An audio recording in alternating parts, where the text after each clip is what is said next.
Before we get to our show, here is a podcast we think you're going to love.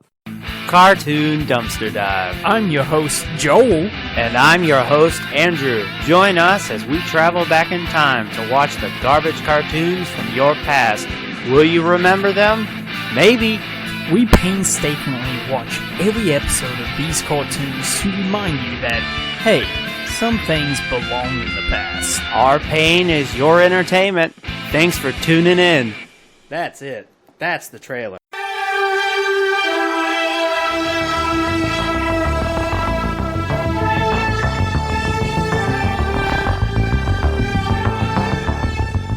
Oh, just like that. The recording has started.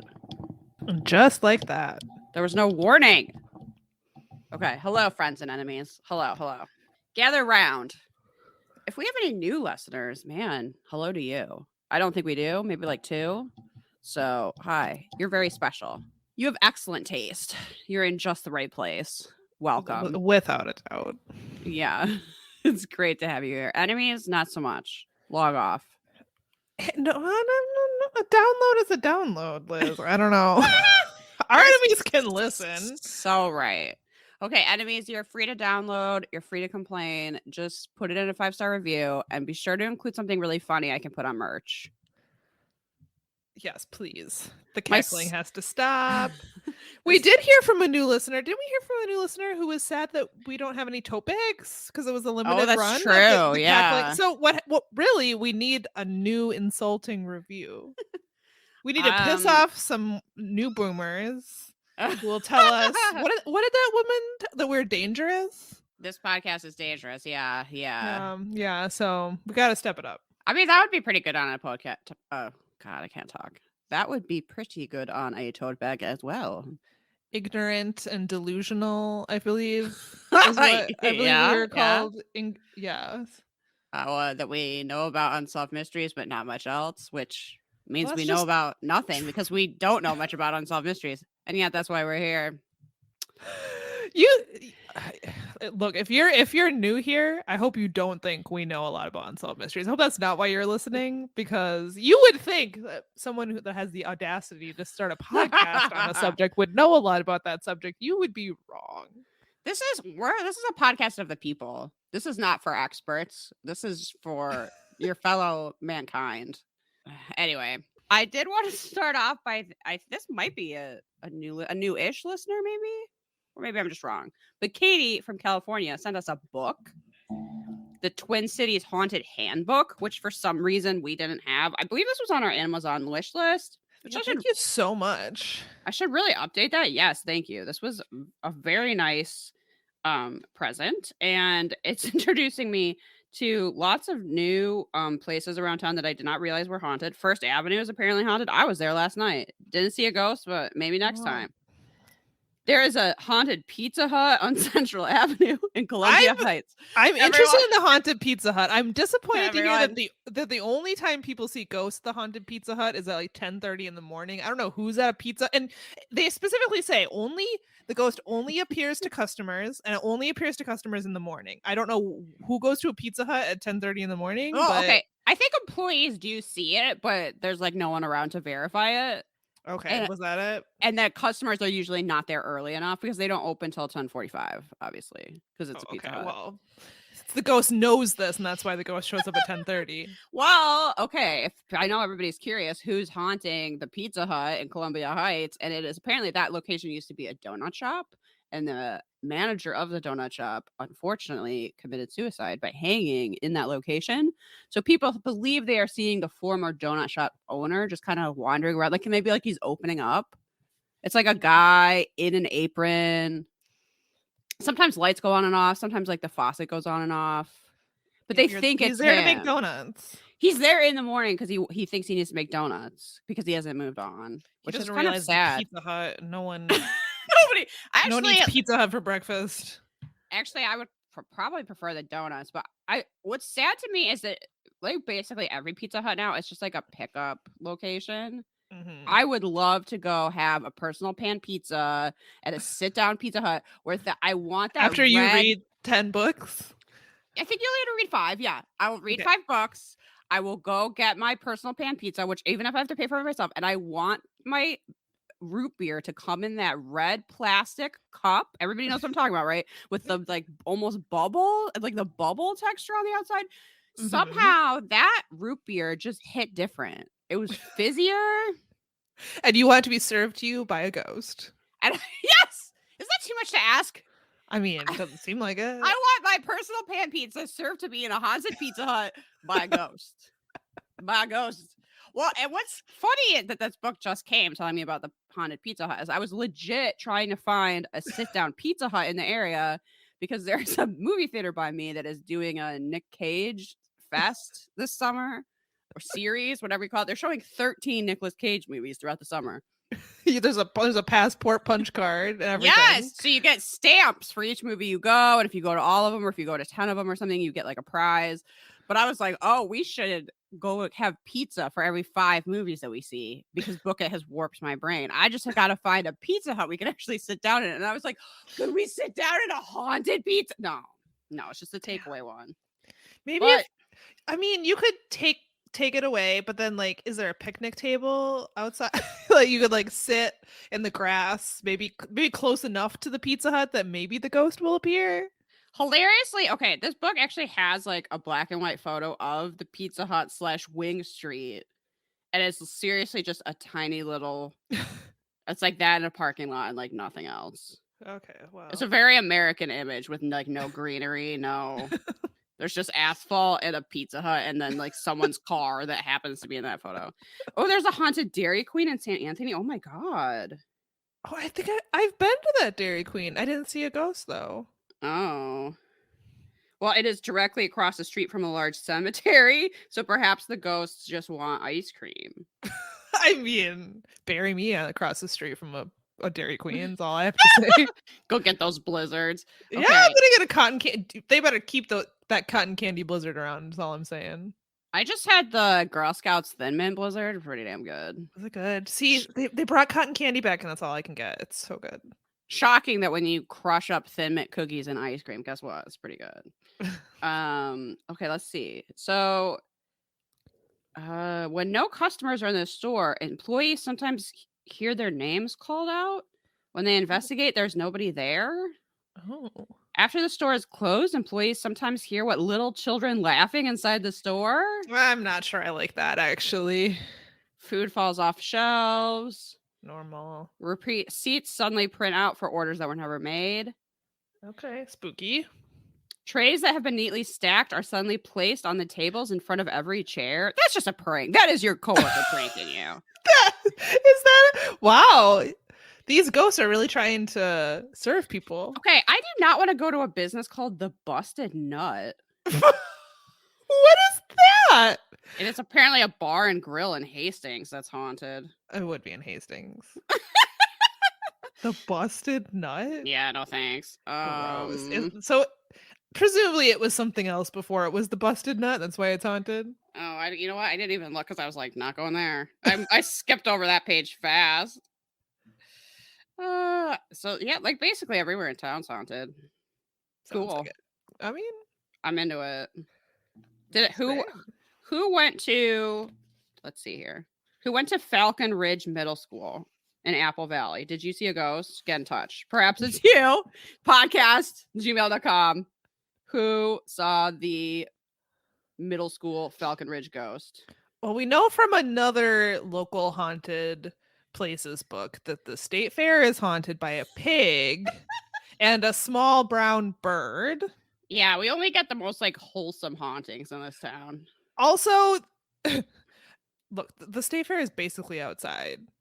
So you're going to see brown birds. There's pigs at the state fair. It's a state fair. Okay, Samantha, there's a ghost pig in the pig barn. Wow. How can you explain that? You see a pig, you look away, you look back, pig's gone. Okay, well, it's almost as if they serve booze at the state fair is what I'm going to say. Okay. No, that carny, the little brown bird is the ghost of a carny. And if you're at the state fair and you see a little brown bird this year, take a picture, send it our way. Apparently the Mall of America is haunted. Wow, that seems... I mean, they're just there for Camp Snoopy. They changed the name of Camp Snoopy to Nickelodeon Universe, and now the ghost is stuck there forever. No! What is that? sad story. They're not allowed to move on now. They're like, I just wanted to go to Camp Snoopy one last time. Oh no. Oh. So now they're just like stuck going to that expensive candy store and touching the stingrays. Getting lost in the Lego store. Yeah. It's kind of seems like the elevator's open. What? I don't really. There's too many people in the mall. Elevators open? Yeah. People report at the Mall of America. That's why it's haunted. People report that the elevator doors open for them despite not having hit any buttons and no one being near the elevator. That's just kind of the thing elevators do, everyone. There has to be an explanation for that. It's not the whole Mall of America is haunted. Near open or closing time, when there are just a few patrons left in the building, people report phantom footsteps. Again, that's people. Those are customers. The Mall of America is so big. You're hearing footsteps. There's just someone else in there. It's echoey. You're never in the Mall of America alone. Someone's in there and their footsteps are echoing. Oh, it bothers to tell you that the Mall of America is quite safe. Like, oh my God. I can't imagine a more like controlled environment than the Mall of America. If you're in like fearing for your safety at the Mall of America, like that's just a full-time job for you then. That's all you're ever doing. The mall has become safer, well compared to when it first, like, oh my God. What is this? What is this Republican nonsense in here? Okay. I'm fascinated that apparently everywhere is haunted. Interesting. Okay. Well, who went to Willow Lane Elementary School? Let's see. What kind of ghost is there? A boy who was murdered. Man, what happened to the school? Yikes. Okay, he's in the downstairs boys' restroom and he'll turn off all the lights. And then if you snap a picture, the ghost of the boy who was murdered will turn up in the picture. That is called an urban legend, everyone. I mean, when I went to elementary school, we didn't have cell phones, so we just told people to like say Bloody Mary into the mirror and spin around, and it was the same thing. It was the exact same thing. So funny. This is very interesting. Thank you for this, Katie. So I think it's time for snack time. Yes. Samantha tracked down these blueberry muffin Kit Kats. Sure did. Which are limited edition. What's exciting about this is that unlike some other novelty Kit Kats we have tried on this show, these are for an American market. So you might actually have access to them. Where did you find this, Samantha? Our local grocery store. It was on it was like an end cap.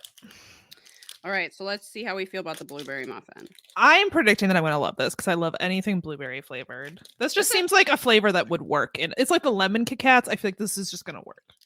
So this is the type of Kit Kat that doesn't have chocolate. The coating itself is the blueberry muffin flavor. And then it seems like it has more... Smells good. It says crisp wafers and blueberry muffin flavored cream. And I'm not sure what is in between the wafers. Okay, let's take a bite. I like it. I'm really not into this. What? No. I like it. Mm-mm. No. Yeah, I like it. I think I'm done with that. What don't you like about it? I don't like it at all. No. Well, it tastes. Must suck to have messed up taste buds. I feel like you say that to me all the time.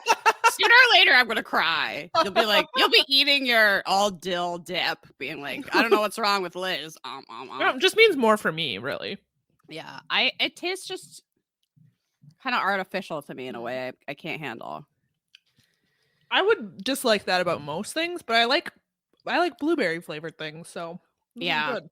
I would compare this to like a yogurt covered pretzel, but which is not a bad thing, but in blueberry flavor. I feel like those are usually like strawberry yogurt flavor or something. Yeah, that's very similar vibe, but blueberry.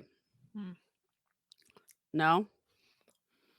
You're too busy eating all of it. I'm eating the rest of it. Sorry. It's good. Well, I'm glad you like it. I'm actually drinking your rhubarb juice right now. It's delicious. I'm glad you like it. People don't know that you're living such a cottagecore existence, making rhubarb juice concentrate, and it's so yummy. This could maybe be my recommendation early, but I joined a Facebook group. I should look it up.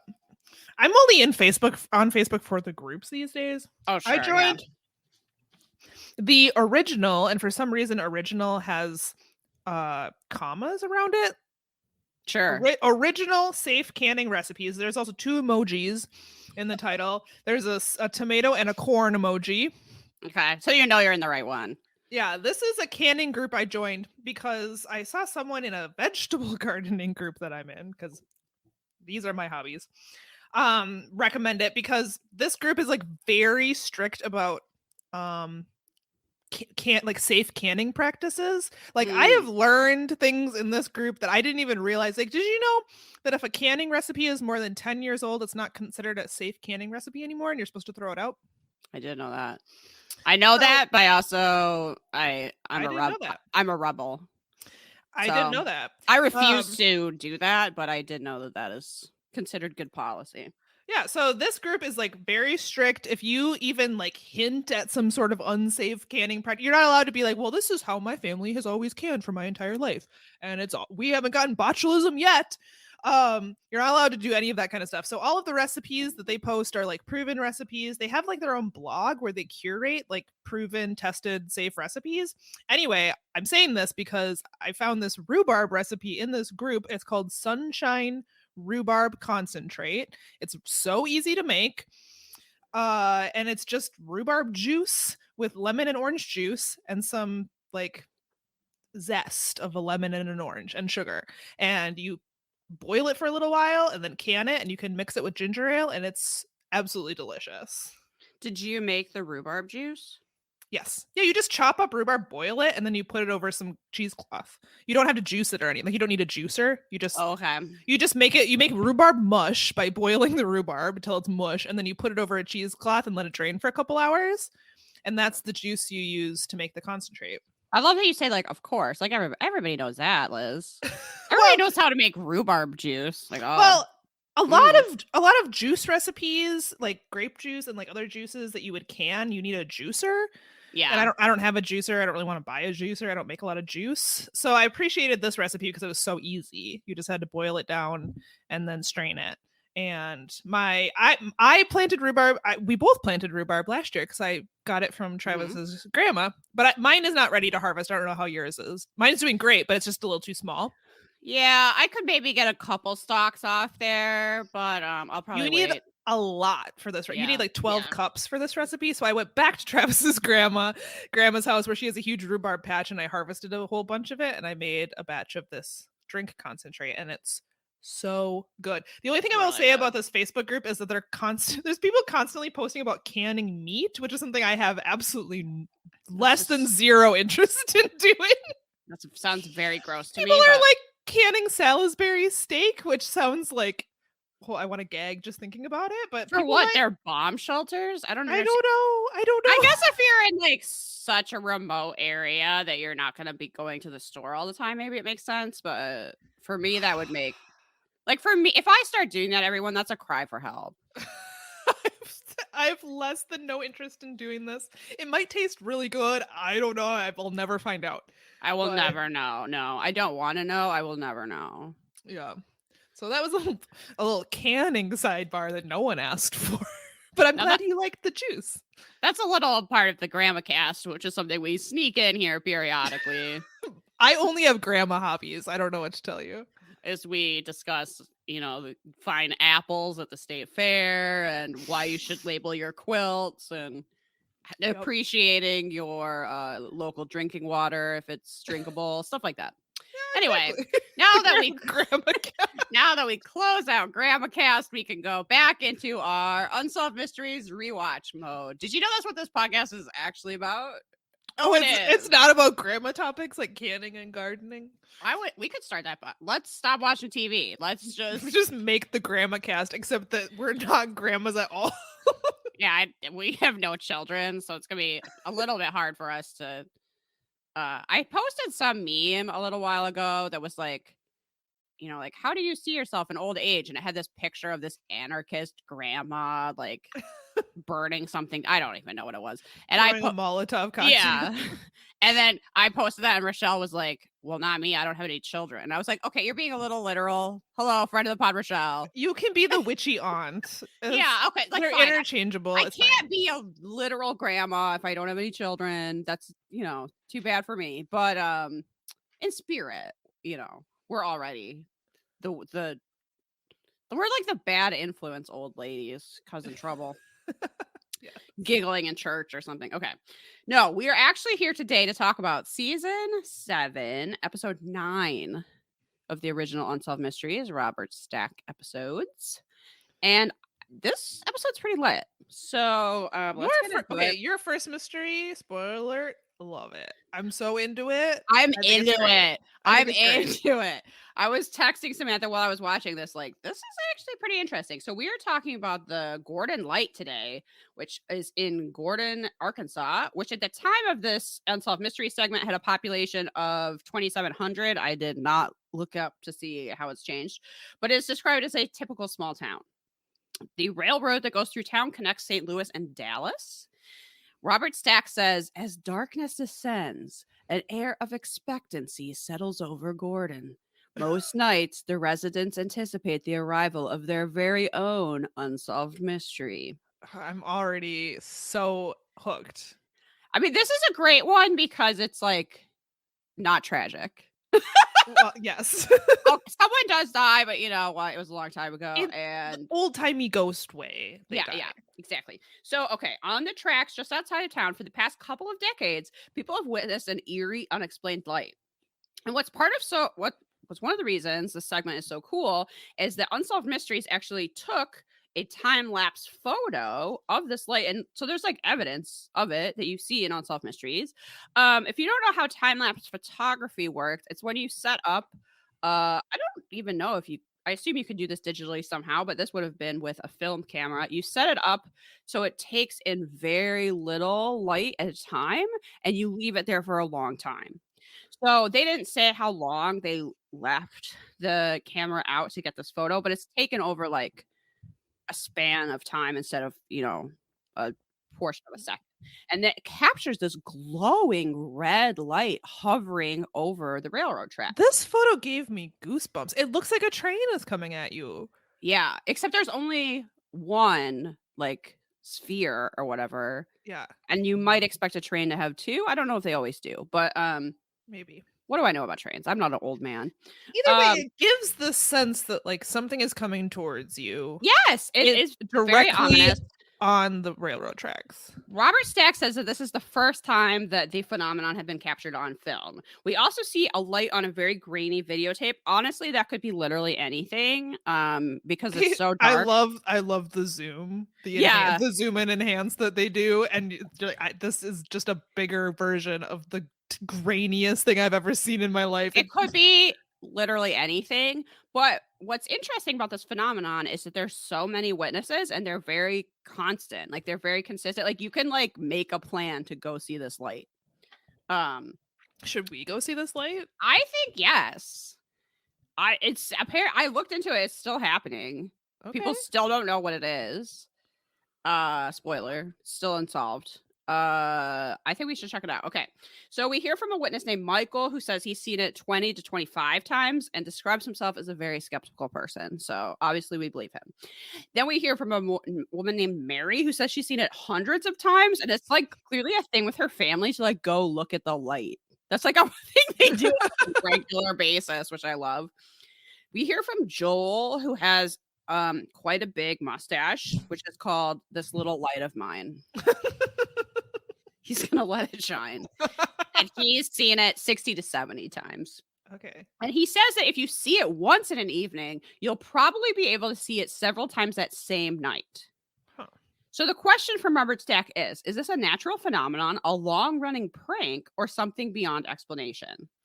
So the local legend in town is that in December of 1931, a man named Will McLean was a railroad foreman, and he confronted one of his workers, Louis McBride, around midnight. Because the day before, a train had derailed, and for some reason that is not explained to me, McBride was suspected of sabotaging the track and that's why the train had derailed. So he was fired. However, he needed that job, so he was not too pleased about being fired, and he picked up a tool and killed McLean. A search party eventually went looking for McLean, and they found a trail of blood on the tracks, and they followed it to the edge of town. That's where they found his body. By the following morning, McBride had confessed to the killing. In February of 1932, he was executed for that crime, so like a year later. Shortly afterwards, people began seeing this light. So it's believed to be the ghost of McLean, now doomed to walk along the railway holding his lantern. Okay. Which would have been, standard practice at the time. This is a good legend, I have to say. Doomed to walk the railway with your lantern for eternity? Yeah. Which was like spooky shit. Kind of his job, right? To like monitor the railway and make sure that like everything was in working order, and to prevent things like the derailment that had happened, which is probably why he fired someone, because he didn't want to be responsible for it himself. Anyway, so we learned that sometimes the light follows trains. It has been seen heading in the direction of the nearby cemetery. It can be a quick flash or slowly fade in and out. It's usually 1 to 3 feet above the tracks, and it may change colors. It's rarely visible for more than 10 seconds. Most people said like a second. Like you'll see it for a second, and then it'll reappear later. I really want to see these lights now. There's also a local legend that if the light gets behind you, you won't be able to get back to your car. Okay, well, that sounds like a legend. Yeah, that doesn't really make sense. But basically, people don't want to turn their back on it because they don't know what it is. Well, so, that makes sense. Yeah, but I think you'll still be able to get back to your car, everyone. Also, the light is like older than your car. So when did this start? We hear from Dr. Charles Lemming, who I'm sad to say has since passed away. He's a physics professor, and every year he would take his students to Gordon to search for an answer for these lights. This is part of what makes this mystery so good, is that people have really tried to find a scientific explanation and have failed. Originally, it was thought that this was car headlights from an interstate 4 miles away that were somehow being reflected. However, for one, witnesses started seeing this light way before the highway was built, because the highway wasn't built until 1970. Also, I looked into this a little bit more because I was like, well, that does seem like sort of a plausible explanation. And if you go to the website Curious Historian, they have an article on the mystery of the Gordon ghost light. And they kind of explain why that the car theory doesn't make sense. Well, I like the fact that the lights started appearing before the interstate. So there's a theory that like the interstate, like lights are reflecting off the interstate, but the interstate wasn't there. There's plenty of sightings of these lights before the interstate existed. Okay, so this website notes that graduate students determined that the length of time that the Gordon light was visible did not match up with the amount of time a car's headlights would be visible, assuming they managed to be refracted up and over a hill from the interstate 4 miles away. He also noted that highway sounds did not coordinate with the appearance of the light. So they didn't find any pattern between cars and the light. Also, if you go to tripsavvy.com, they also have an article about this. And what it says is that the light can't be seen from the highway. There's a 2.5 mile hike in between the two. Blah, blah, blah. And that the theory that it's refracting through the trees. Okay. This is what it says. In a 1980 Arkansas Gazette article, a former graduate student at Henderson State University researched the light and stated, the nearest interstate to the tracks is about 4 miles away, and a large hill stands in between the tracks and the interstate. If the light was caused by passing headlights, it would be refracted up and over the hill to be visible on the other side. So it doesn't make sense that it's only visible in one location, if that's where it's coming from. Also, I feel like because it's so low to the tracks, yeah, that's another whatever. So the article claimed that there was an attempt to gauge the length of time it would take a car to cross the horizon point at a 45-degree angle at 55 miles, like blah, blah, blah, blah. Basically, the lights would be visible for much longer than the second that it usually appears. Like there wouldn't be a reason why you only see it very briefly and then it reoccurs later. Yeah. Super interesting. Okay. All right, so there are other theories. Could it be swamp gas? They very briefly said, and then they were like, no, that doesn't make sense because people see the light when it's windy, and not every everything ghost is swamp gas. Is there ever really swamp gas? It just seems to be even the thing. It just seems to be the go-to explanation. So no, that one doesn't make sense. Okay, but the like tectonic plates or whatever, that theory, I thought that theory may hold some water. Okay, so this is about piezoelectricity, which is when rocks such as quartz conduct an electric current. The railway in this town is on top of a deep bed of quartz, and also there's a fault line, which Samantha referred to. So could it be that when the plates shift, this is creating an electric spark? Also, Unsolved Mysteries notes that the death of McLean does basically coincide with a major earthquake in the area, which might have impacted the fault lines. So maybe that's why it started to appear then. Yeah, it was like the same weekend or something that he died. There was that earthquake. But that also doesn't explain why it's above the surface. Like, then the light should be at the surface of the earth, and it always seems to be a foot or 3 above it. And also, it seems to always be a spherical shape, which doesn't make sense with that theory. So that's kind of it. Nobody knows what it is. It's still seen on a regular basis. Apparently, you can go there, and it's not there literally every night, but it's there most nights. And you could just like go out and go like, I do not know what that is. You know what this reminded me of, which is very silly, is have you seen either on TikTok or reposted on Instagram like me, that video where if you bite a wintergreen lifesaver, okay, I know what you're talking about. It sparks in your mouth. Have you seen that? I remember that like from a billion years ago, but yes. So this is like resurfaced on TikTok. If you go to Hank Green's TikTok, he like explains the science of why it happens. It's very interesting, and apparently it has to do with wintergreen, like something about wintergreen. It's interesting, but also bizarre, which is why like I remembered that TikTok when I was watching this, and I was like, okay, it's like that TikTok mint thing, but with the ground. Yes. Well, what if it's not a bed of quartz? What if it's a bed of wintergreen? Maybe. What if is there a lot of wild mint growing in the area? Look into it. If we misjudged what the ground here is made out of, and it's actually you're chewing on wintergreen mints in the dark, and that's the problem. Yeah, look into it. Or is the ghost chewing on a wintergreen mint? Maybe. He loved those wintergreen lifesavers. Oh yeah, sorry, lifesaver.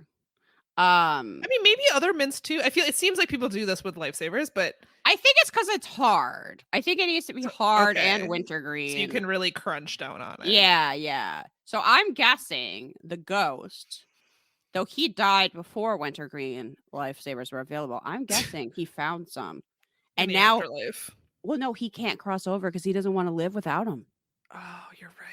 This is like there's no cold cokes in hell. There are no wintergreen lifesavers beyond the veil. They're not in hell, and they're not in heaven. He's not willing to take that chance. They only exist on this earthly plane. Yeah, someone drops them. He got a taste, and now he's like, I can't leave. I can't leave without my wintergreen. He's doomed to walk the tracks crunching on wintergreen mints for the rest of his life, for eternity. He's hoping he finds more, but he never will. It's a very sad existence. I think we solved it. Ghost choose. We've solved. You know what? We've solved so many mysteries on this podcast. Yeah, for a while we were giving ourselves a hard time that we hadn't solved any mysteries. But I think we solved the mystery of solved werewolves. Many. Okay, I think you literally did solve the mystery of werewolves. Listen to our Patreon Brave Beast episode, which I believe we released to everybody eventually. If you want to hear Samantha's werewolf theory, go listen to that one. I think she's dead on about it. I think we solved the Brave Beast, and I think we just solved the Gordon Light. And it's the ghosts love lifesavers. I mean, think about it, Samantha. Lifesavers. Oh, think about it. Think about it. My mind is. I'm just like I'm a Joe Rogan meme right now. My mind is blown. There's a vein bulging in my forehead. Oh my God. Last night on Twitter, I saw it was just like a bunch of professors complaining about their conservative students. And I thought it was really funny. So I was like reading through that. And someone was like, one of my students tried to cite the Joe Rogan podcast as a source. And they were like, absolutely not. Fair. But students out there, can you please cite this podcast in a paper and let me know how it goes? I'm not responsible for the F you get, though. That's on you, but please do it. Oh my God, I just want to see our podcast and like cited a work cited. Yes. Absolutely. Please cite us as a scholarly source and let us know what your professor thinks about that. They're going to be like, these people don't even know how to pronounce people's names. How dare you? Okay. That is the end of that mystery. I kind of do think we should check it out. I'm very into it now. Yeah, I'm into it. It ends with Mystery Mary. Well, Mystery Mary. I just gave her a nickname. It ends with Witness Mary saying, "Do we really want to know what it is?" Because that would love her. Because that would take all the mystery out of it and all the fun. And you're like, you're right, Mary. Mary just wants to have generations of kids to have memories of their families going down to see the lights on the railroad tracks. She was like, seriously, do not fucking figure this out. You're going to ruin it for me and all of my descendants. And I respect that, Mary. I kind of do. Mystery Mary. As someone who loves mysteries, I kind of do. Okay, Samantha's going to talk to us about a final appeal. This is a final appeal from Stuart Heaton in Ramsey, Illinois. So it's July 1991. Carpenter Stuart Heaton is accused of the murder of high school sophomore Crystal Knapp, who was found raped and stabbed to death with a scissors in her parents' trailer on July 23rd. Yeah, she was stabbed. What was it, like 81 times? So many times this woman was stabbed. It's horrible. Horrific. Oh my God. It is horrible. Made all the worse because she was 3 months pregnant at the time. Ugh. So Stuart was an old friend of Curtis Knapp, who's Crystal's brother. According to Curtis, he had been at the Knapp home several times. So police became suspicious of Stuart because I believe his truck was seen by witnesses parked outside of the. So there was this white truck that was spotted parked outside of the home for several hours during the time when she was probably being murdered, and they're going around asking people, who do you know who has this very specific make and model type of truck? And Curtis says, well, he hasn't been around in a while, but my friend Stuart drives that same truck. And so they go to question Stuart and they notice that he has cuts all over his hands. He also has like either a bruise or a cut on his head, which they're asking, like, how did you get all these cuts? And of course he says they're from his job as a carpenter, which does actually make sense. He says he's interviewed from prison. This is the final appeal, so he's in prison. So he's interviewed from prison, and he's basically like, a carpenter that doesn't have cuts on his hand is a carpenter who's bad at his job. I will say they show photographs of his hands that were taken for evidence. They're pretty minor cuts. I would kind of expect someone, what kind of expert am I? But I would expect if you stab someone 80 times with scissors, that your hands would be more cut up. Something they point out on Forensic Files that I don't know that we necessarily think about because it's so disgusting. I think I've brought this up on the podcast before, is that obviously blood is very slippery and it's very easy, even when holding like a knife, that once there's a lot of blood, your hand slips from the handle onto the blade and you end up cutting your own hand, possibly leaving, your own DNA at the scene or whatever, which is why it came up. But I was like, stabbing someone that many times with a pair of scissors, I just feel like I don't know. That's just my layman's opinion. I would have expected his hands to be more cut up. Yeah, I mean, obviously this is the most circumstantial evidence ever, but I mean, it's true, like, they don't go into it, but I'm sure if you're stabbing someone with a scissors, that person is fighting back. Yeah. This wasn't I can't imagine this was a fast thing. No. And so they don't scratch you up. Now, he does have cuts on his forehead, and then they say other marks on his body. They don't elaborate. But regardless, this is definitely circumstantial. I have the biggest bruise on my hip right now, and I have no idea where that came from. So, like, I don't know. That's true. And if you have a physical job, right? Like he's always moving probably planks of wood, heavy things. He did have a reason it was. He didn't just go like, I don't know. Like he's like, yeah, because I work with my hands. Yeah. Now, okay.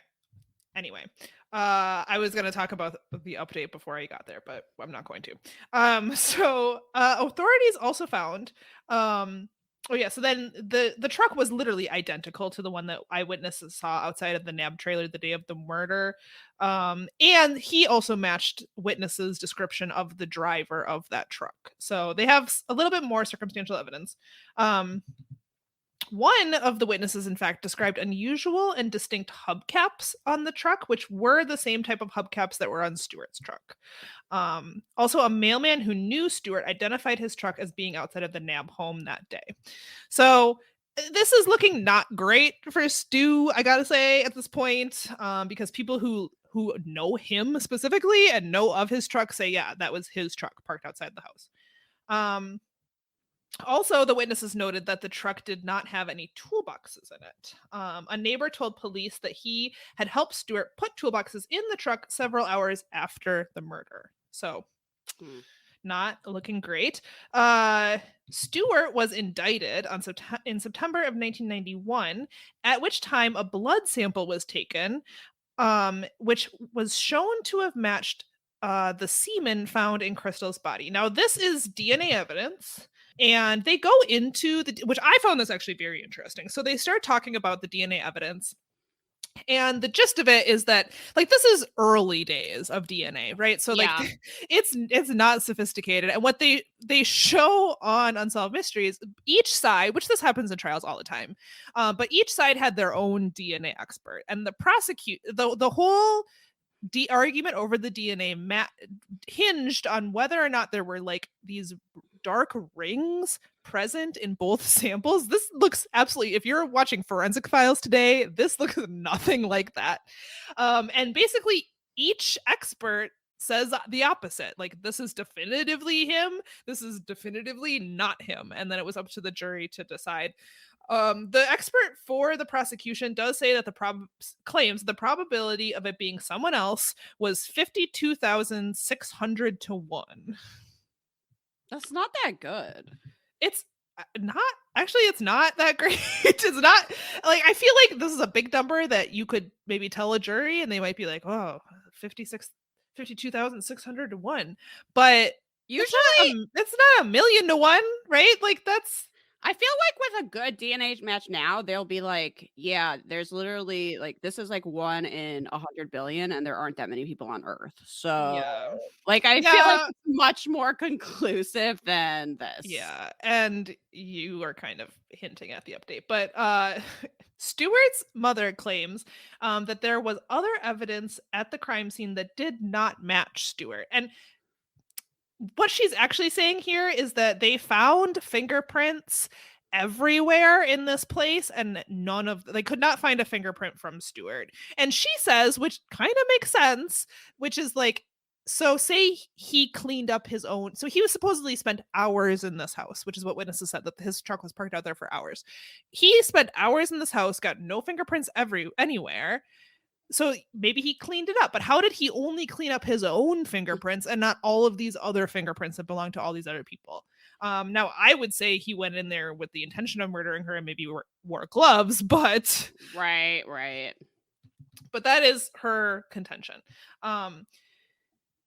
Let's see. At trial, Curtis Knabb said that he had found Stewart in bed with his older sister, Melanie, 2 years earlier. However, Stewart claimed that Curtis's testimony was inconsistent. Stewart basically said that he like barely knew this family. He didn't know Crystal at all. And other witnesses claim completely different. Stewart's wife was also a witness at the trial. This I don't understand, because Robert Stack says that both Stewart's mother and Stewart's wife were called as hostile witnesses. But I thought if you were married, your spouse cannot be made to testify against you. Yeah, that's a really good question. I do not have an answer to that. Is that a newer law than 1991? Like, I don't think so. I don't understand, because it was very clear that Stewart's wife believed him and did not want to testify against him, but she for some reason had to. That's very weird. I don't know. So her testimony was that Stewart had different clothes on during the afternoon of the murder than the morning. So her testimony was that he changed his clothes. Prosecutors suggested that Stewart had hidden a pair of bloody blue jeans sometime during that day. 2 more witnesses gave Stewart an alibi for the time of the murder, which was somewhere between 10 a.m. and 3 p.m., but the prosecution was able to show that their testimony was unreliable. Stewart did not testify on his own behalf, which... This is right. You don't have to. And honestly, it's usually not a good idea to testify on your own behalf. If he has any prior crimes, he's not going to want to testify because then those can be brought into evidence.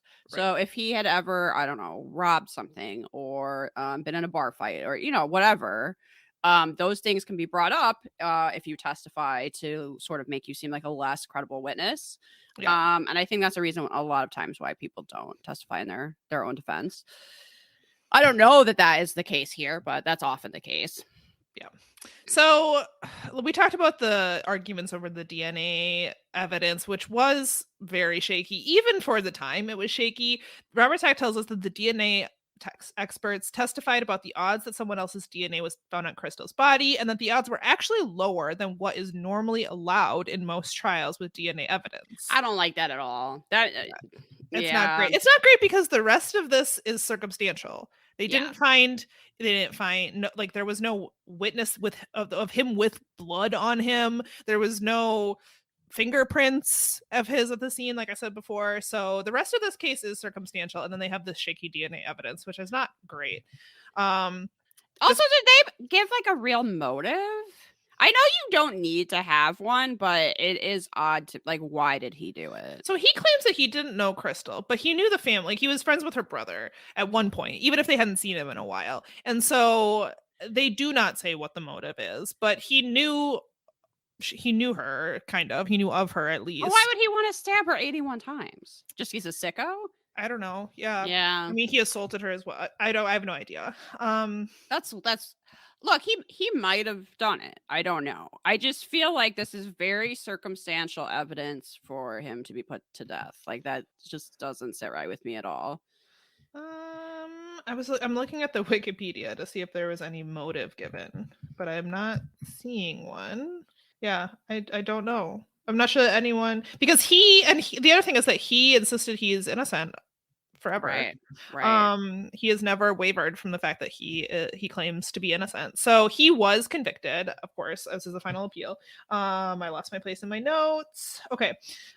He was found guilty of first-degree murder and the death of Crystal Knabb. He was sentenced to life in prison without the possibility of parole. So despite the circumstantial evidence and the DNA evidence from the prosecution, some claim that Stewart was railroaded. So there's a couple people that we talked to. One is investigative journalist David Protes. He began looking into the case after Stewart was convicted. He looked at the records for trucks registered in Ramsey, Illinois that matched the description of the truck seen outside of the Knabb home.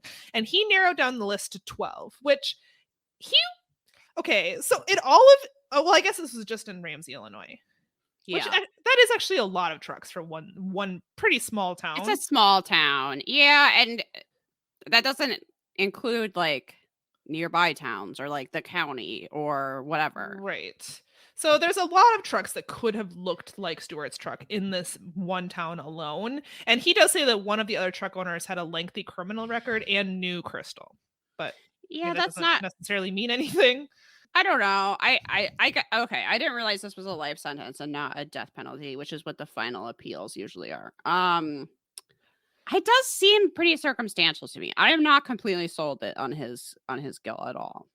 Okay, well, let me ask you what you think about that after we get to the update. So, from this segment, I say I get why there's a final appeal. Oh, 100%. And I can see why Unsolved Mysteries heard his case and decided to show it. So according to the statistics on the DNA sample used at trial, there were at least 4,800 people in the United States that had the same profile as the one found on Crystal's body. That is a lot of people. Yeah. Stewart's new lawyers found that Dr. Robert Allen, who is the DNA specialist that testified at Stewart's trial, had retracted his methods that he had used to identify Stewart's DNA on Crystal's body. Protest also states that the DNA sample on Crystal's body was was old and should not have been used at all. Interesting. So, he also found evidence of subjectivity in Allen's records. Allen's colleague, there was like a note that I forget if you wrote to the prosecutor or what, but the expert for the prosecution basically like wrote a note or a letter or responded to a request to be the expert or a request to analyze the DNA and was basically like, well, I hope it proves he's guilty. So that's not great. See, that's the problem with forensic science, is that it doesn't apply scientific standards. Like, you shouldn't know when you're testing that whose sample that is. You shouldn't go into it with that bias of, man, I hope this shows he's guilty. Like, that affects results. Right, you're working for the prosecution, right? You're trying to give the prosecution what they want. You're like, Yeah. oh, I hope this works out for you. I hope it proves he's guilty. Well, that's not. There's no double blind process, and there's no confirmation. You don't have someone looking at a sample anonymously, not knowing anything about it, find a result, and then get another result, which is what you should do in a scientific process. It's just very frustrating to me. Yeah, it is frustrating. And in fact, there is a colleague of Dr. Allen that who's interviewed for the show who states definitively that what he saw presented at the trial, he does not believe was strong enough to convict someone and send them to prison for life. He says there might be evidence I'm not aware of, but from what I saw, the DNA alone that I looked at, he didn't feel that was strong enough evidence to prove without a reasonable doubt that Stewart did it. No. Now, of course, the prosecutors maintain, whatever that it was him. They say that various witness statements about the truck and driver, the cuts on his hands, were also key in proving. They basically like, well, it wasn't just the DNA evidence. There's also all this other evidence, and it's like, yeah, but that's very circumstantial. He has cuts on his hands. He works with his hands. If cuts on your hands was proof that you were a murderer, my husband should be in prison, because that man looks like he's fighting with cats every day because he works with his hands. Yeah, I mean, driving a white pickup truck and having cuts on your hands in rural Illinois. Yeah, that's not enough. That's not cannot be enough evidence. There's 12 of those trucks in that town. You're telling me people driving those trucks, none of them had any cuts on their hands? And I'm telling you again, it was not that severe of cuts. Like, it definitely seemed like, it's not like his hands were like all hacked up and he was like, yeah, this is from carpentry. And you're like, how? Like, you're like, oh yeah, that makes sense. Yeah. Yes. Yeah. And I mean, I do think that I find some of the witnesses more credible than others. The mailman who knew Stewart personally and knew Stewart's truck, I feel like you would recognize that specific truck. There's like distinct hubcaps on his truck, apparently. So I do think that the witnesses were a little more credible, than they could have been. But I still don't think that's necessarily enough evidence. For life? I think you're right. That's the most credible piece of evidence. That I do feel like that person would probably know. But it's like, why did he do it? And you don't have like, if he was wearing gloves, like, where are those gloves? Like, right, exactly. The scissors were left at the scene, so it's not like he was found with scissors, or even though it'd be like, well, people own scissors. Everybody owns scissors. Yeah, exactly.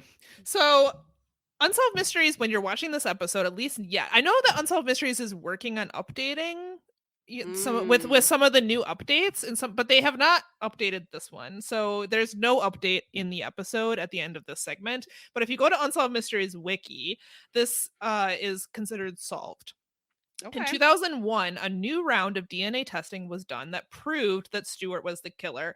The chance of it being someone else's DNA was over 31 billion to 1. Okay, using the new testing. That's the kind of number I want to hear. It's like, well, we would literally have to go into outer space and find aliens to include them. Yeah. Right? Like, that's the type of number that's much more convincing. So I still maintain that the original case was shaky. I honestly think it's maybe just a little bit lucky. And honestly, they would not have looked at Stewart whatsoever if they hadn't specifically gone to the brother and said, hey, does someone drive a truck that looks like this? And he knew Stewart. Like, they wouldn't have found him at all. Yeah, I don't know that the brother, he wasn't like, I know who had it out for my sister, this guy. It's just like, he was like, the only person I can think of that has this truck is him. Is this guy, right? Apparently, there are currently 7.7 billion people on Earth. Okay. So 1 in 30 billion is pretty damn good. Yeah. Yeah, it's interesting that he's maintained his innocence this whole time. Apparently that's actually you think that's what people would always do, but it's kind of not. No, it's not. Yeah, so Wikipedia says a little bit more. So he has repeatedly requested to have his conviction overturned and it's been denied. In July 2001, Heaton was granted a new round of DNA testing by a Fayette County judge. It was performed and unequivocally proved that he was in fact the murderer. Well, so I gave you the benefit of the doubt, Stuart, and look what you did to me. Yeah, I mean, you really do finish watching that segment thinking that because it's always reasonable doubt, right? Like there's reasonable doubt here. Like the original DNA testing was really shaky. My impression having watched that was maybe he did it, but that was not proven at trial. Like it's like, yeah, it could have been him. It sounds like he didn't have an alibi. He had the right truck. Like he knew the family more than he admitted, which is suspicious. But I didn't feel like that was proven at all. And we've definitely seen other cases where people have just been railroaded for no goddamn reason. Oh, so exactly. That's very interesting. Interesting update there. Okay. Yeah. Then we have an unnecessary update in the segment, which is a mystery we've already fucking talked about, and I'm so sick of this. Unsolved Mysteries, why do you do this to me? Not only have we already talked about, okay, look, I normally love a lost love, but this one has such a sad ending. Yeah, it's brutal. The sister, she just wants a bone marrow match. She wants to find her sister so she could be a bone marrow donor. And even if her sister isn't willing to be a match, or it doesn't work out for her to be a match, then she's like, they gotten to know each other. And her sister, they find her sister. There's a filmed reunion, and the sister is willing to be a bone marrow donor. And then she dies. She like immediately dies after they meet. Like, oh, I don't even know. Immediately, a week later. I'm not exactly sure the timeline, but very shortly after they meet. Before you want to be kicked in the gut. This is the update you should watch. Why are they showing this to us again? Because they're cruel. Because they're mad that we're making this podcast. It's probably specific just for us. Liz and Samantha will hate this. Yeah, it's so sad.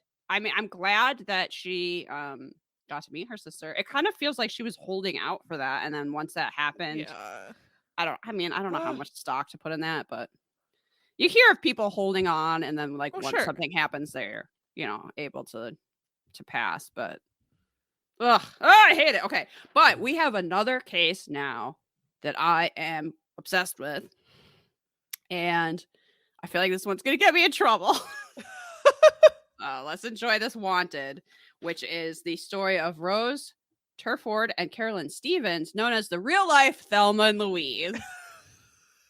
I'm glad you got this mystery. I love it. If you've not seen Thelma and Louise, people, get on it. It is a classic, and it holds up. Okay. So the two of them were wanted for aggravated battery. How did they meet, you ask? Well, like any good story, they met in 1992, where they were both nurses at a psychiatric hospital in Houston. So good. By 1995, they had embarked on what they had, quote, embarked on a vicious game, is what Robert Stack called it. Okay, Robert Stack. I know.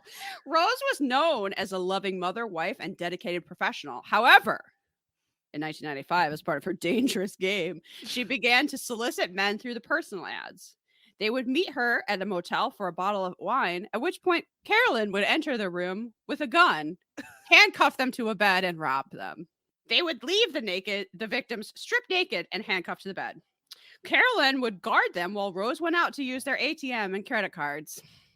It's a beautiful friendship that blossomed into something more than they ever expected. Kind of like when Samantha and I met and this podcast came about. You know what I mean? There's honestly, the parallels are uncanny. They were just coworkers. They happened to meet at the psychiatric hospital where they both worked. And then they realized that they had a mutual interest. And it wasn't talking about Kurt McFall on Unsolved Mysteries. For them, it was, what if we met up with men, handcuffed them to beds, and robbed them, and they would be too embarrassed to do anything about it? And I think that's beautiful. I do. So over 3 months. What a story of friendship, honestly. I know. This could be a Disney movie. It could and should. Over 3 months, they robbed at least 10 men for $250,000. Oh, it's so beautiful. I wonder what they spent They're on robbing that. some wealthy men. Yeah, seriously, that's not that Only many 10 men. men got them $250,000? In 1995 money. I'm going to say this is a victimless crime. They clearly, these men had too much money and they needed to share. These guys had more than one boat each, right? You make an excellent point, and we are very strict about how many boats. I think we at one point, if it was like if you had more than 4, what? No, if you have more than 1. I think we drew the line at 6 for some reason, but that seems way too high. No, I think we said that was too many. Okay. Someone we were talking about had 6 boats, and we were like, no, absolutely not. But if there's a number of boats you have, you're gonna end up naked, handcuffed to a bed, getting robbed by 2 lovely ladies, and that's called fate. Should have given up a boat. Yeah, try donating to this podcast. Okay. In 1995, I'm so sad to say they were both arrested. I really wish we had details on what they spent the money on. I'll look into it. I'll see if I can find that out for an update on a future episode. Okay, I'm picturing them in like colorful fur coats, driving around in convertibles with like absolutely pink convertible sunglasses. The boa is flapping in the They have multiple poodles in the back of the convertible. One of each color. Yeah. My favorite part about this segment is I don't know if it's the police who are looking for them or who they are, but they just keep talking about like they should think about what they're doing to their families. They're ruining their families' lives. And I'm like, what? How? Also, I mean, yeah, maybe they are, but we never have heard that from a male suspect who's wanted. I've never seen a guy rob a bank, go on the run, and then be like, is he even thinking about his children? No! This was not said about Fumbles. No! Yeah, is Fumbles thinking about his family and how embarrassing it is for his mom to be the mother of Fumbles? No. These kids' moms are the real life Thelma and Louise. This is the coolest thing that's ever happened to their families. You're right. It should be like on their family crest. But these bummers of police officers, these wet blanket police officers are like, just think of the children. Think of the children. They don't have a mother at home to cook them dinner. It's called Easy Mac. Get some for your children. It's called a TV dinner, and they're fine. They're fine. They'll get food. It's okay. Have you heard of a Lunchable police officer? I think they're going to be okay. With their $250,000, they can get all the frozen dino chicken nuggets and potato wedges they want. Okay. So they were both arrested. I'm so sad to say. Rose's parents were going to post bail for her, but that would have left Carol stuck in jail. And they had a ride or die policy. So what they did was Carolyn called Rose's parents and explained that Rose's kids were in danger due to a villainous international private investigator named Avery. Okay. And that if they didn't bail Carolyn out, she wouldn't be able to protect the children, and Avery, their arch nemesis, who is clearly not real, would get the kids. So this is kind of why they kept bringing up the family thing, is that Rose's parents put up their house and restaurant to post bond for Carolyn.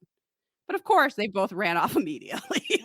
Okay, well, it's not cool. It's not super cool, but no, that crime does have a victim, and it's Rose's poor parents that were willing to get their daughter out, even though they believe this clearly fake story.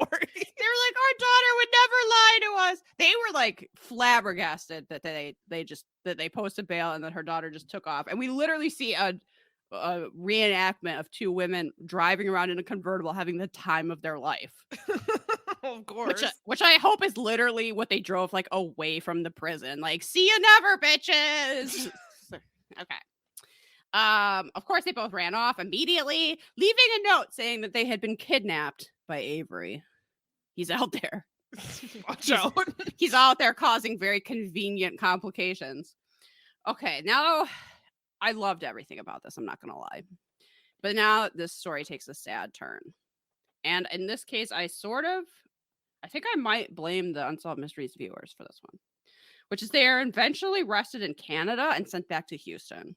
If that was due to a viewer tip, shame on you. Shame on you, viewer. But this is where it gets sad.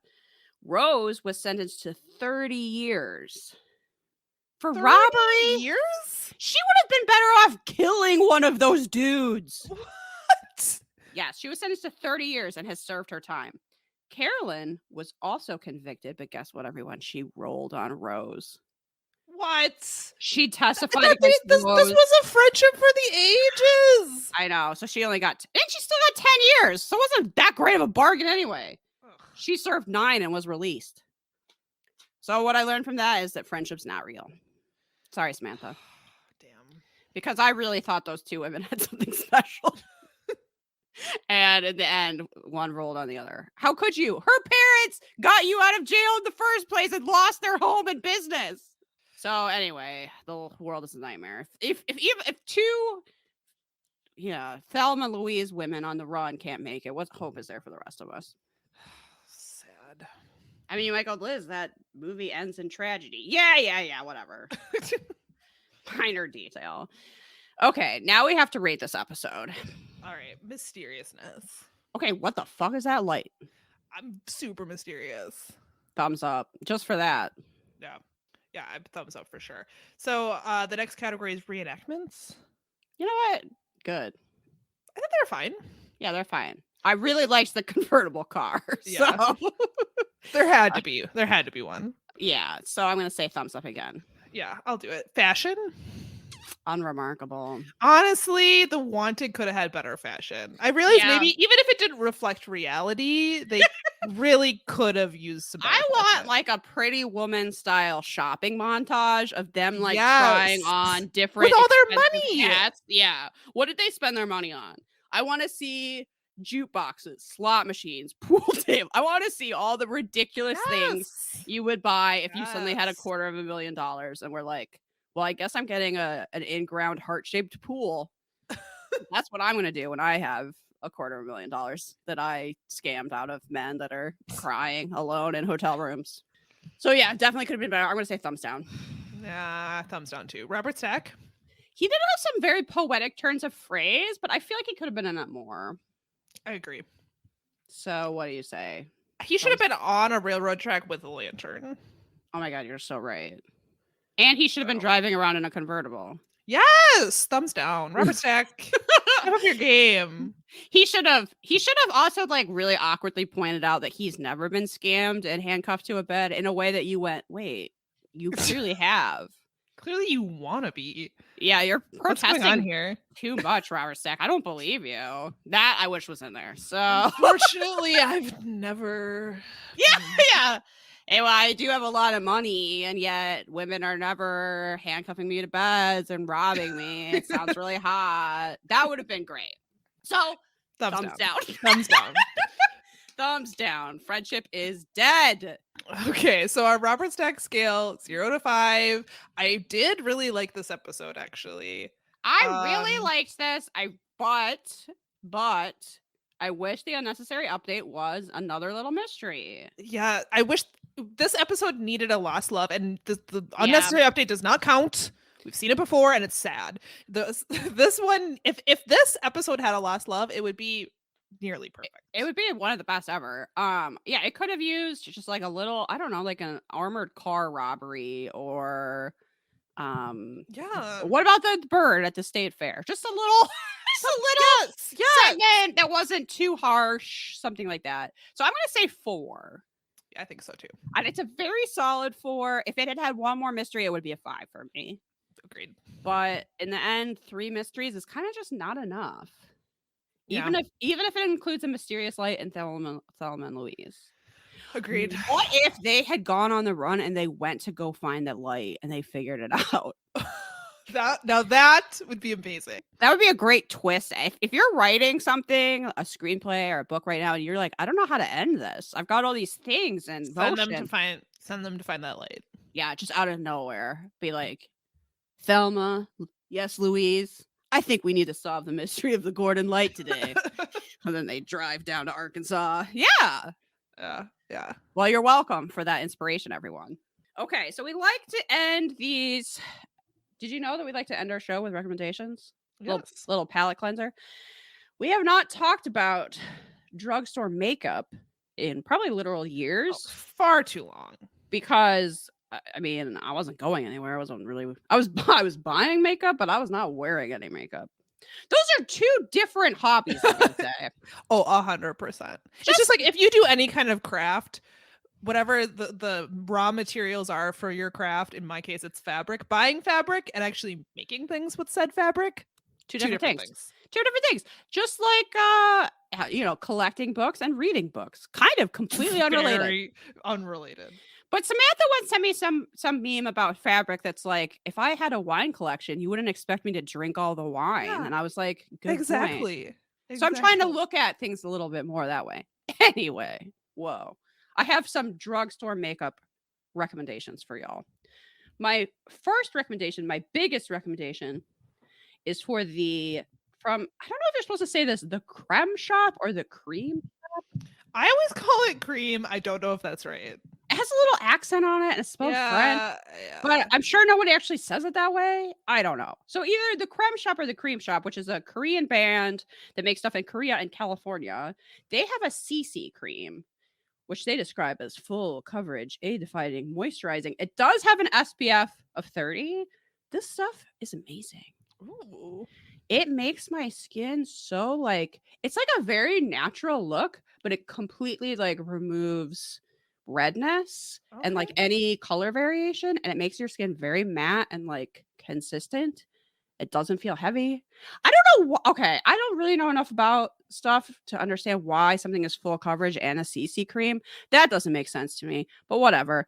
It has a decent shade range. It looks like there's 17 shades. Okay, not bad for the drugstore. Not bad for the drugstore. Definitely broader than I would expect from a Korean brand. It goes fairly deep. Obviously I wear the lightest shade because I'm practically a ghost. But I'm practically see-through. So I'm using the fairest one. I like this, got the FPF in it, but the texture of my skin when this is on, so good. Can't recommend it enough. Nice. Okay, what I would pair with that, I know you were wondering, is the e.l.f.'s Mint Melt Cooling Face Primer. Okay, sounds lovely. This is a gel primer. I think it's kind of a dupe for the Milk Makeup Hydro Grip, which you might have seen at Sephora. It's like a clear green gooey primer. I actually think this is better. And this costs only $8. Oh, I should have said the CC cream costs like $18. I got that at CVS. And then when I bought it, I was like, 18 for drugstore. CVS, though, you can get a coupon. That's true, too. That is true. And honestly, I do think it's worth the $18 because it's quality. Okay. This primer is only $8. It smells amazing. It's very minty, but in like a great way. It is very cooling and refreshing. And then it just kind of, just like grips your face, whatever stuff on there for a very long time. Very effective primer. Absolutely no complaints. Nice. My last recommendation is for the Essence Lash Princess mascaras. All of these things have been out for a while. I don't think any of them are new. I don't know how old the CC cream is. This mascara has been out forever. There's like 4 or 5 of them in this line from Essence. I have the purple one, which apparently is called Sculpted Volume. I don't even know what that means. There's a waterproof one. There's a false lash effect. There's a curling one. There's a volume one, whatever. This mascara costs literally $5. And it is as good as any. I just use this now. It's definitely better than Sex mascara. I know we've complained about before. Okay, that's so clumpy. So I don't know what sex that guy's having, but that it's not a great mascara. This is $5. I would compare it to like any top line. I can't say I've tried a lot, but this is a perfectly acceptable one for literally $5. All right. No complaints. Ask for $5. Yeah, it doesn't flake on me. I have super watery eyes and it doesn't really come off. And stays on there, looks good. Nice. Not super clumpy. Just, makes you look like you have eyelashes. So those are my recommendations. Let me know if they work out for you. What about you? You already talked about yours, right? So I do have another recommendation, which Oh. I feel like I already did my recommendation, but I'm going to give you the recommendation that I actually had planned on doing because it's already woefully out of date. And by the time this episode comes out, it's going to be even more out of date. And if I wait 2 more weeks, I'm not going to be able to talk about it. Okay. So if you are like me and you've been actively avoiding the Johnny Depp and Amber Heard nonsense that's been going on for however long, and like to the point where I muted words on Twitter to try and evade the algorithm, which is constantly feeding me this bullshit content. If you've been actively avoiding it, but you're getting to the point, especially now the verdict has come out and there was all this like discourse about it. If you are at the point where you have been avoiding it for so long that it has a bad feeling, like you kind of get the gist of what's going on, it feels laced with misogyny, full of right-wing disinformation. It feels like that, but you can't really put your finger on it because you've been avoiding it so hard that you just want someone to give you like the Cliff Notes version, so that when someone comes at you with some as like when like someone in your family is a Johnny Depp stan and is like, you know, coming at you or whatever. This hasn't personally happened to me, but I feel like it's gonna. So, but you don't want to affect your algorithm because you've been avoiding it for so long. Why throw all that work away with one Google search? I'm going to recommend a podcast episode to you. I listened to the podcast Cancel Me Daddy. Okay. Which is a great name. I've listened to literally one episode of this podcast. I cannot vouch for the rest of this show. It seems good. I liked the hosts. I don't know. My first impression was good. The name is great. Whatever. Cancel Me Daddy. They talk about cancel culture, things that are in. I'm not really interested in this as a topic, but someone on Twitter recommended this episode of this podcast and I was intrigued. It's an extremely good. It's like just the right amount. How long is this episode? It's 51 minutes. It's like exactly the right amount. If you listen to this other podcast, I've heard of this podcast, but I haven't listened to it. Although I've seen this guy on Twitter. Michael Hobbs is a host of a podcast called Maintenance Phase. He comes on this other podcast, Cancel Me Daddy, and he talks to them about the Johnny Depp and Amber Heard. And it's exactly what I wanted. It was like a Cliff Notes version of everything that happened and why, if you have a hunch that this is like kind of messed up, you're probably right. And this is why, and he gives you like a bulleted list. He's very concise. It's very good. I listened to one episode. I'm still actively avoiding it. I have not unmuted these words on Twitter, but I got exactly what I needed out of this podcast episode. Now, do not talk about this in our Facebook group. I don't want to see Johnny Depp's name mentioned in our Facebook group. This is for personal use. Go forth and listen to this podcast, and do not come at me with any of the discourse. I'm not interested. I don't want to talk about it. I don't want to hear about it. But for my own benefit, I enjoyed this episode of the podcast. Cancel Me Daddy. Hilarious name. You might like it. You might like it too. And my algorithm seems unaffected. So great. I'm gonna throw in a like minor recommended another recommended recommendation. What? I'm gonna throw in a minor recommendation to accompany that, which is the same. I had been trying to avoid all of that information, and then when the verdict came in, I got kind of upset by some of the stands, things they were saying. I was like, this seems like to be a very bad path that we're about to go down. I'm not super happy about this. The Instagram user Pretty Nobody has documented a lot of receipts of just sort of his patterns of abuse and other people that have spoken out. And even if for whatever reason you don't believe Amber Heard, there's other shit. So she just has compiled a lot of the receipts of that. So if you feel like,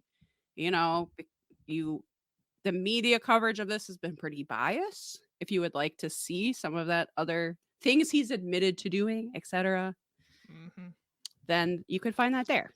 Say the name of that Instagram handle again. It's at Pretty Nobody. Okay, nice. It's an artist. I followed her for like totally unrelated reasons. And that just is something that has been on her mind clearly lately. So that is how I learned some stuff and was like, oh yeah, this is actually really depressing. Great. Yeah, everything that has snuck through my algorithm to reach me has been has been very, very depressing. And yeah, but it's great. It's great. I love this country. I love the direction we're going. It seems like nothing but positive things could happen from here on out. Yeah, it's definitely not getting worse every single day. It's just, it's very just depressing. Mm-hmm. And if you don't like that, I don't know, fuck off. Whatever.